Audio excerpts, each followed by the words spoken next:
Hello and welcome back to the Motorsport Baithak podcast. I'm your host DD and joining me once again is my friend and your co-host Vedant. On this episode, we will be talking about Formula E, the newly crowned FIA World Championship. So let's grab some chai, take our seats, ready our opinions, and dive right into the conversation. Hello Vedant, I'm glad to have you here, and I'm so excited to talk about Formula E. The season is starting in 2 days.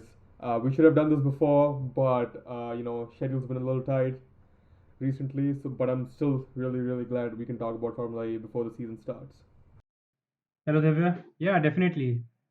I'm glad we can have a discussion about it. And as motorsports fans, we need to embrace all kinds of different motorsports and not just follow Formula One. And I think that is the main motive behind this episode to get more fans into Formula E. Exactly, and Formula E is one of the most exciting racing series, especially for fans who want more wheel-to-wheel battle, fans who want more drama, and there's just so much in the Formula E paddock that happens that has gone unnoticed over the last 6 seasons, and even going to the seventh season, there's so much more to look forward to, and we'll be covering all of that in this episode. So, Vedant, you have followed Formula E a whole lot more than me at least over the last few years, right? So I'm gonna throw some questions at you so that I and our listeners can learn more about what Formula E is all about. All right. All right. So why don't we just start with the cars? What is the equipment that drivers have in Formula E? All right. So, well, unlike Formula One, Formula E has all the teams have the same chassis. So the chassis are made by Dallara, the iconic racing brand, and Spark Racing Technologies. Uh, these are the Generation Two chassis. So whole lot has changed since Formula E started. But let's just stick to what we have right now. So Formula E cars have covered wheels. They don't have open wheels like F1, and what that means is there's a lot less Aerodynamic effect on the tires of the aerodynamic car. effect on the wheels, exactly. And there's no proper front wing or rear wing. Again, that means very less aerodynamic effects. There are two rear winglets as such on either side. And the thing about Formula E is the cars look super futuristic, and they look like spaceships basically. Yeah, another thing, the diffusers in Formula E are quite large, way larger than Formula One, and Formula E, due to the nature of the chassis, it's very less sensitive to dirty air, and that allows for close racing. Exactly. So what you're telling me is Formula E does not use all the aerodynamic features that F1 uses that makes close racing harder, and instead it uses other aerodynamic features such as using the diffusers and some other things to enhance the racing on track. Exactly. Uh, let Tell me a little more about what drives the car. What's the power unit like? Yeah. All right.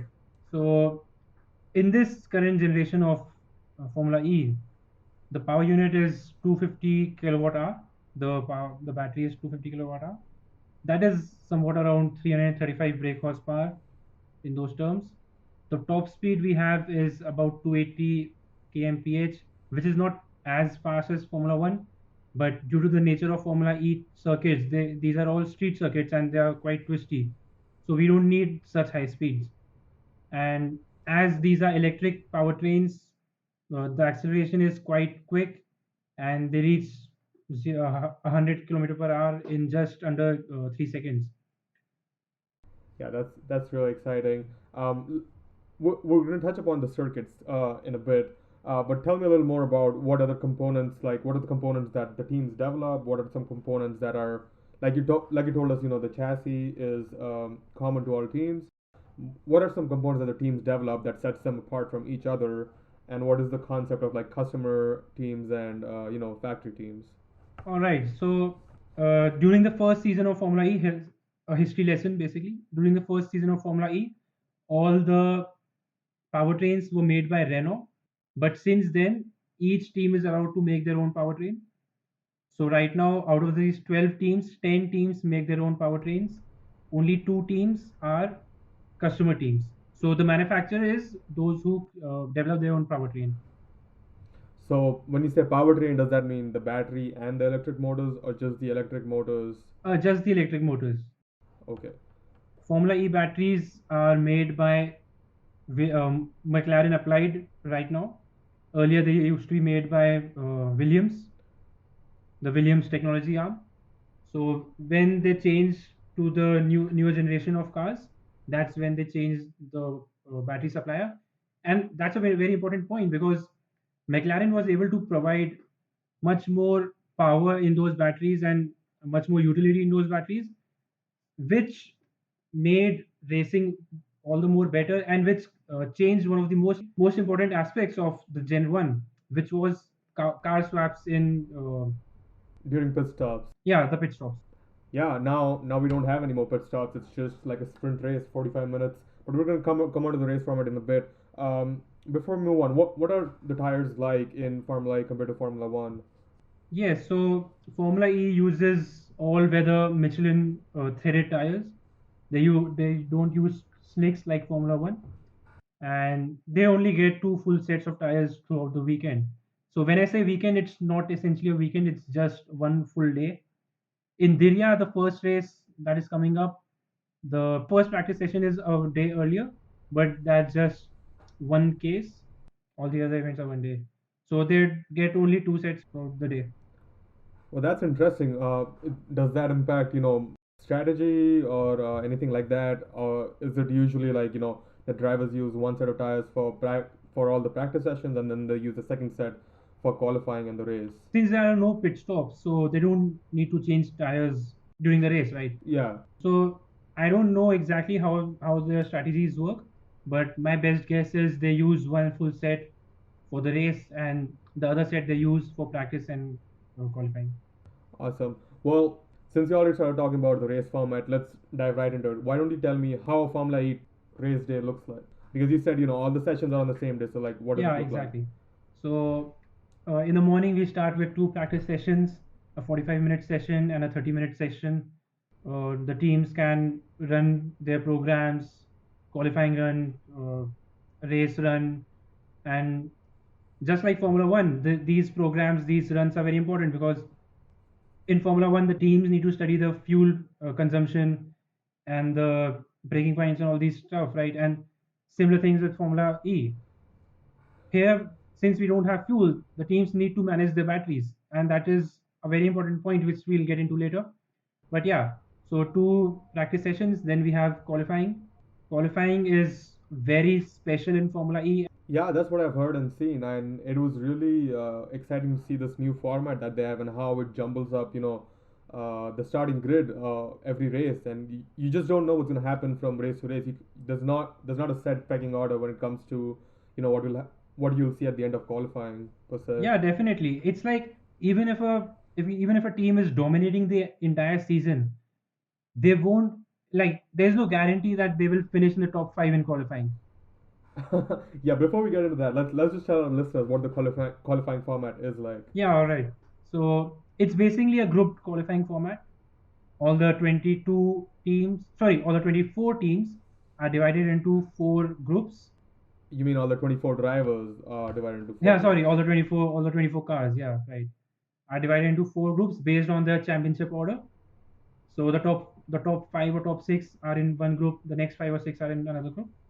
And in the qualifying they are allowed full power, so there are no restrictions on the power usage. Each group gets 6 minutes to put the fastest lap. So they might do a couple of fast laps, and so they won't do out lap in lap like Formula One. In Formula One they change tires for Yep. every for Yep. every run. So they won't do that.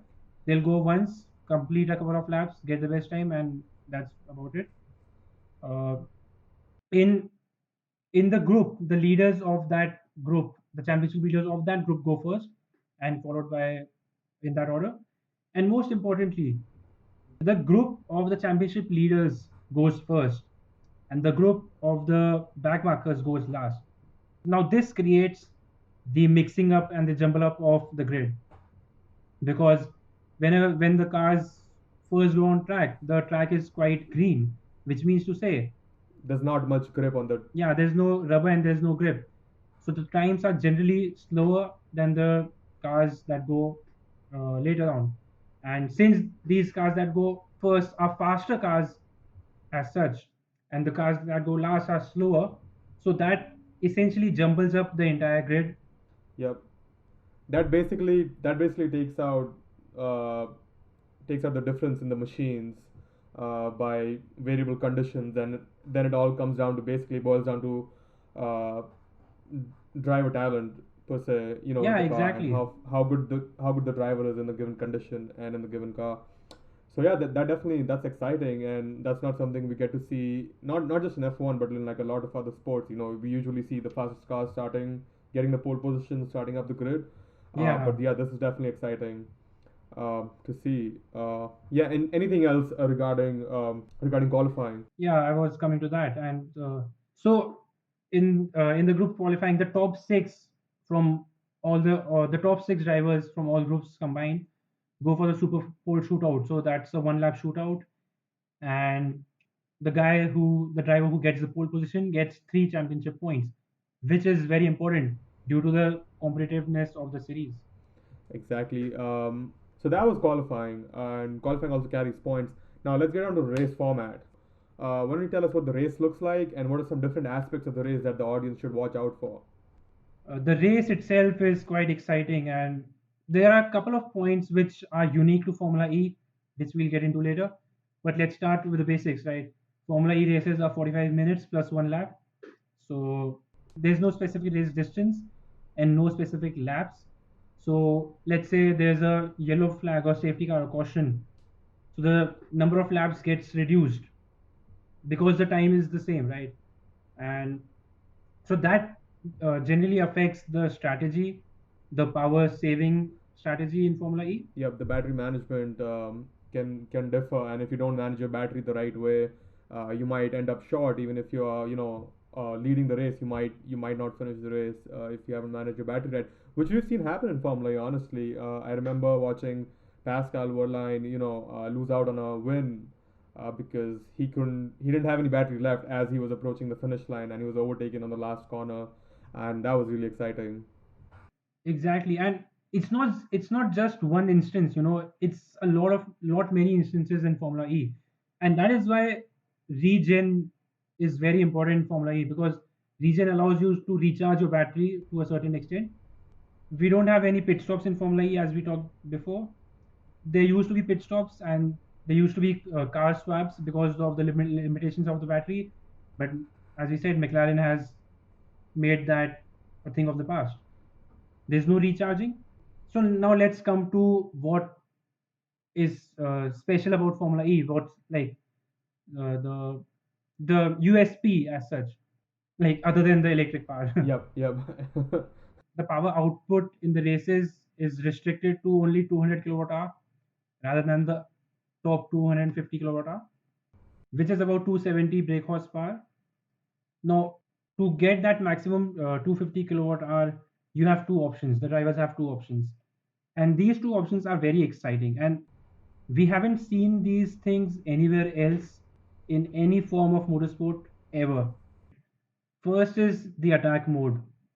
Now, attack mode gives you 25 kilowatt hour extra power, and that is available twice a race, but the duration of it depends on the race. So the drivers will be told in advance, but I think it's just a day in advance or something like that. Now, what attack mode means is the drivers need to go off the racing line to activate that attack mode and then get back on with the racing line to deploy it and overtake. What it does is you might lose out a place at around one corner, but then you'll have the attack mode for, let's say, 2 or 3 minutes. So that means you will have extra power for 2 laps. So that's one way, one strategy. And the thing about this is, if there's a safety car, or if there's a caution, the attack mode doesn't stop. So your time goes on and it elapses eventually. The second thing is fan boost. And now this is very interesting because I think this is the first and only innovation in motorsports which allows fans to really influence the race. And what this means is fans are allowed to vote on their favorite vote their favorite drivers, and the top five drivers who get voted will get 25 kilowatt hour extra for 5 seconds, which is basically a push to pass button, and it is allowed only after the halfway mark of the race. But 25 kilowatt hour for 5 seconds is quite a huge difference when you are racing against cars that have only 200 kilowatt hour. Yeah, when you're racing equally matched cars, it can make the difference, and it'll allow you one overtake in the race. Yeah, exactly. Yeah, absolutely. I have one question. Besides the fact that the TV graphics will pop up, how is another way that the fans will know that the drivers are deploying attack mode or fan boost? All right, yeah. So the halo on the Formula E cars has LED lights on it, and when the driver is deploying the attack mode, red LED lights will show on the halo, and when the driver is deploying fan boost, purple LED lights will show on the halo. And so now, if you are watching Formula E, for the fans and everybody, if you're watching Formula E, just watch how these drivers tackle that attack mode activation, because it is very tricky, and we have seen drivers miss it several times, and they go offline, they miss that activation zone, they lose time, they lose a position, and And they don't get the power. they don't get the power boost, Yeah, and they have to do it again the next lap. exactly. And if you even if you don't time it well, according to strategy, depending who you're in front of, who's behind you, it can cost you some time if you lose a couple places, and especially if like things like the safety car, the virtual safety car deploys, then it all goes to waste, and you'll never be able to recover the time lost. Yeah, definitely. Without pit stops, this is the only strategic variables that we have in Formula E. Exactly, exactly. And I mean, it's great to have, especially the fan boost. As a fan, that makes me feel more involved in the race, and I'll definitely be out there voting for my favorite driver on the various platforms, on the Formula E app or wherever possible. I think on Twitter, you can go and vote. So I think that is something that I'll be doing myself, and I'll encourage all the other fans out there to do so too. Well, that was Formula E in a nutshell for you guys, and the general race format and what the cars are about. Let's look at the calendar for this year. So first of all, we're going to Diriyah on the 26th and 27th of Feb, which is literally in 2 days. It's going to be exciting. We'll be seeing the cars on track after a year. Last time we watched Formula E race, there were like 6 races in Berlin back to back, in the same place. Over they changed the track layout, but it's good to be traveling again. It's good to be going places. What do you think? What are the expectations this year moving forward? I think firstly, Diriyah is like the races in Diriyah are the first ever night races in Formula E, so that's a good thing, I guess, for the fans and for everybody. But going into in the first race, I guess the defending champions are once again the favorites. These guys are dominating Formula E at the moment. DS Techita, they have won the last two constructors titles and the last three drivers titles, and both these drivers, Antonio Felix da Costa and John Eric Verne, are absolute legends of the sport. They are the most experienced one in Formula E, and they are giants in Formula E right now. So I won't be surprised if they continue that form. Going into Diriyah, absolutely. After Diriyah, Salmai will be going to Rome on the 10th of April, Valencia on the 25th of April, followed by Monaco on the 8th of May, Marrakesh on the 22nd of May, and Santiago on the 5th and 6th of June. But that is not all, folks. That is not all. This is only a partial calendar, and there will be more races hopefully coming your way when Formula E tells us. So stay tuned for that too. Um, Now, we already started talking about the drivers and who are the favorites. So let's get right into that. So we talked about DS Techeetah and how they've won the last two constructor championships and the last three World Drivers Championship, with John Eric winning two of those, and Antonio Felix da Costa just hitting it out of the park last season with almost double the points than anyone Yeah, compared to anyone else, right? Like he had like 160 points last season, whereas Stoffel Van Doorn finished with like 88 in second place. So he really like just beat everyone else last year. But a lot of other exciting teams again. We have our team from India, Mahindra Racing, with Alex Lynn and Alexander Sims. Then we have the Rocket Venturi Racing with Eduardo Mortara and Norman Nato. We have the Tag Heuer Porsche Formula E team with Andre Lauterer, who's a veteran of Formula E. He's a WEC champ, a Le Mans winner, and a really exciting driver all in all. And then we have Pascal Wehrlein, who used to be racing for Mahindra Racing and he did pretty well, but now he's racing for the Porsche Formula E team. We also have BMW and Ready Motorsport with Jake Dennis and Maximilian Gunther. We also have the Nissan E-Dams team with Oliver Rowland, Sebastian Buemi. Sebastian Buemi is an ex F1 driver. He drove for Toro Rosso. He's also got a few WEC championships and Le Mans wins under his belt, and he's still the RB Reserve test driver. We also have Audi Sport ABD Scheffler team on the grid with Lucas Di Grassi and René Rast. We have the Jaguar Racing team with Sam Bird and Mitch Evans. We have the Neo 333 Formula E team with Oliver Turvey and Tom Blomqvist. And then we have the Dragon Penske Autosport with Nico Muller and Sergio Sette Camara. And we also have Mercedes-Benz EQ Formula E team with Stoffel Van Doorn and Nick De Vries. Last but not least, we have Envision Virgin Racing with Robin Franz and Nick Cassidy. Anything that stands out, Vedant? Who should we look out for? Which are the teams that we should look out for this season? Well, I think Mercedes is doing a pretty great job since they entered Formula E. Stoffel Van Dorn finished runners-up last season, and the team finished third in the championships last season. So I think they are ones to look out for. But all in all, I guess if we look at the drivers, and if we go through that, I guess we'll we can attach the teams to that, because we Formula E does not depend on the team's performance as much as it depends on the driver's performance, unlike Formula One. So let's go through the key drivers and the ones to look out for. Andre Lauterer and Pascal Wehrlein, as you said, are great racers in the sport. Andre Lauterer is a veteran in Formula E, and in racing. Pascal Wehrlein was the youngest DTM champion at 20 years of age. He also raced in Formula One, so he's quick. We know that. And so again, Porsche didn't do quite well last season, but I'll look out for them because they have a great lineup this season.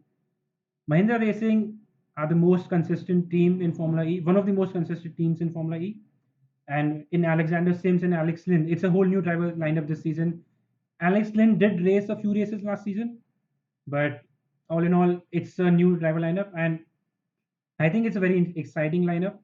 Alexander Sims did do quite well with his last team, BMW. So it will be good to watch out for. Again, coming on to Sebastian Buemi and Nissan. Nissan finished second last season, and Sebastian Buemi, along with Oliver Rowland, one of the best driver lineups in Formula E. Sebastian Buemi is a past champion. He won the second ever Formula E championship, and he's still one of the greatest. He's still one of the best drivers outside of Formula One. Oliver Rowland is a great Formula E driver. He has a couple of wins under his belt, I guess, in Formula E, and he is quite consistent. Coming on to DS Tichita, we already talked about them. They are the giants in the sport right now. They are the Mercedes of Formula E right now, and I won't be surprised if they dominate Formula E this season as well. Coming on to Audi, one of the founders of Formula E, and Lucas Di Grassi is again a past champion and one of the key pillars in the Formula E community. He was one of the main key pillars in the founding of the sport. So he's a great driver. He has finished top three in all Formula E seasons except the last season. So that tells you how good a driver he is. Then we have in Jaguar Racing Sam Bird and Mitch Evans. Again, Sam Bird is a giant in Formula E. He's one of the veterans. He has started almost every race, I guess. And Mitch Evans is a quite good driver. Nick De Vries, 2019 Formula 2 champion with Mercedes. That's quite good. And Envision Virgin Racing, Robin Franz and Nick Cassidy. Nick Cassidy is one of the most exciting young drivers. He has dominated in Japan and in New Zealand with wins in Toyota Series, Super GT, Super Formula, all these places. So it's his first season in Formula E, so it'll be very exciting how he performs. But one thing I know, I mean, it's quite a tricky thing to say, but we know the backmarkers in Formula E, and it's Rocket Venturi Racing, it's the Neo 333 Formula E team, and it's the Dragon Penske Autosport. So I think those teams have a lot more work to do than the others. But the Formula E calls this the most competitive driver lineup in motorsports right now, and I won't deny that. I won't deny that. Well, that is definitely promising and a lot to look forward to, Vedant. And I'll be tuning in on the 26th of February to the first Formula E race of this season. But let's look ahead a little bit. Let's look into the future. Now we know that we have Audi this season in Formula E, but we heard that they'll be leaving at the end of the season with BMW.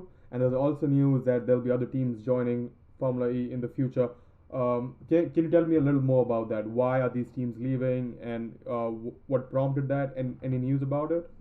Well, I am not really sure why they are leaving. It's very strange because Audi has been one of the founders of the sport, as we said, and to see one of the pioneers in Formula E leave Formula E in the time when Formula E needs the most investment and like more exposure. So it's very strange to see Audi leave. And same with BMW. The BMW joined a couple of seasons ago, and to leave so early, it's quite strange for me. I don't quite remember why they're leaving, but I'm not sure about this. But I think BMW is leaving the sport. The Andretti Motorsport division will stay. So only the title sponsorship is moving away. The team will stay.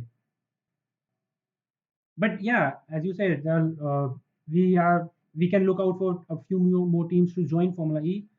First of which is McLaren. Now, what McLaren has is an option to join Formula E in the new generation, which starts in 2022 at the end of 2022 season. Another interesting potential addition to Formula E is a team from the Fiat group, the formerly Fiat group. Now the Stellantis group, I believe. Yeah, so Alfa Romeo or Maserati are supposed to join Formula E for the new generation. So let's see how that develops. Yep, and you've been mentioning the new generation. You've mentioned it quite a few times now. So tell me more about it. What is this new generation? What is this Gen 3 um, set of rules, regulations, cars, whatever it is that will be coming into Formula E in 2023? Yeah, so Gen 3 is again a change in the technical regulations of the sport. In Gen 3, they are hoping to reintroduce pit stops, but this time it won't be car swaps. It will be recharging.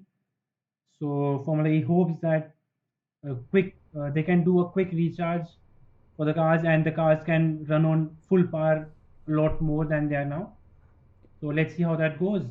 And talking about for Gen 3, Mahindra became the first team to commit to Gen 3, which is great news for Indian motorsport, and which is great news for Mahindra and the automotive industry in India, because Mahindra promised to get, I think, 500,000 EVs on Indian roads by 2025 or 2020 or 2030, something like that.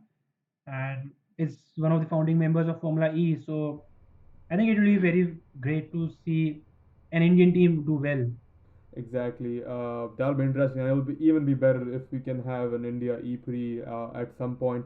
We might not have been able to host the Formula One Grand Prix for too long, but I'm pretty sure an Indian E-Prix in the heart of one of the big cities like New Delhi or Mumbai will be great. And something I would enjoy more, I guess, to finally see cars go the speed they're meant to on Indian roads. Yeah.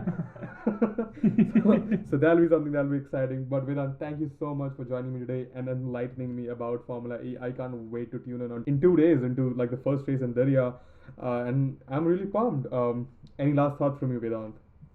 I think, as I said in the starting of the episode, as motorsport fans, I know like Formula E, there's a lot of divided opinion upon Formula E. The ICU debate, the electric debate, and all these stuff. But I think as motorsport fans, if you're proper motorsports fans, we should embrace all the racing we can get. Absolutely, especially in these trying times. This is all that is getting me through the pandemic. Yeah, so I wish more fans and more people could embrace Formula E and accept Formula E, but I think it's small steps. There is one way all the new fans can stay up to date with all the Formula E news and content that we'll be putting out, and that is by following us on Instagram and Twitter at MSBaithak. So please go ahead and do that if you want to catch up with all the Formula E news and content coming your way from us. Well, once again, thank you, Vedant, and I guess it's time to wrap up our podcast. To all our listeners, if you have somehow found this podcast and have made it all the way through, thank you so much for listening to us. Please do let us know what you would like us to talk about in the future. All your feedback is deeply appreciated. Stay tuned for all the Motorsport content coming your way. We'll catch you on the next one.